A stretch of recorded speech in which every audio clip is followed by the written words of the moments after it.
आईचे वय मुलाच्या वयापेक्षा 25 वर्षांनी जास्त आहे. 8 वर्षानंतर मुलाच्या वयाचे आईच्या वयाशी असलेले गुणोत्तर 4/9 होईल तर मुलाचे वय काढा. आपल्याला आईचे वय माहित नाही आणि मुलाचे वय सुद्धा माहित नाही, पण प्रश्नामध्ये काय दिलेलं आहे की आईचं वय हे मुलाच्या वयापेक्षा 25 वर्षांनी जास्त आहे. म्हणून आपण काय करू, मुलाचे वय x मानू आणि आईचे वय किती होईल मग? आईचे वय x अधिक 25. 8 वर्षानंतर आपल्याला काय मिळालं? मुलाच्या वयाच्या आईच्या वयाशी असलेले गुणोत्तर. म्हणजे मुलाचे वय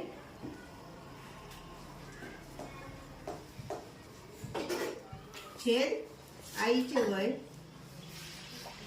आपण गुणोत्तर मध्ये शिकलोत ना, गुणोत्तर काढताना मुलाच्या वयाचे आईच्या वयाशी असलेले गुणोत्तर कधी?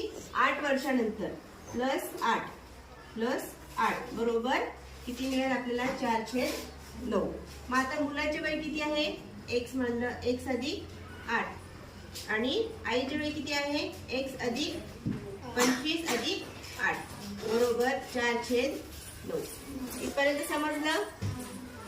त्यानंतर आपल्याला काय करायचं आहे? हे अपूर्णांक आहे ना, त्या अपूर्णांकाची छेदाची संख्या आहे ती इकडे पाठवायची आणि इकडची छेदाची संख्या बरोबरच्या दुसऱ्या बाजूला पाठवायची. म्हणजे 9 गुणिले x अधिक 8 बरोबर 4 गुणिले x अधिक 33. आता 25 आणि 8 33 होतात म्हणून मी डायरेक्टली लिहितो. 9x अधिक 8 72 4x अधिक याची बेरीज किती आहे? 132.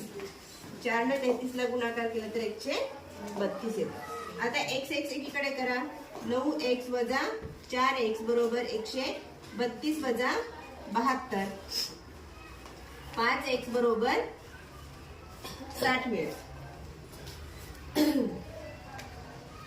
म्हणून x बरोबर काय होईल? 60 भागिले 5. 5 एक 5 उरला 1. 5 दुने 10. x बरोबर किती मिळाले आपल्याला? 12 वर्ष. म्हणून मुलाचे वय किती? 12 वर्ष. समजलं?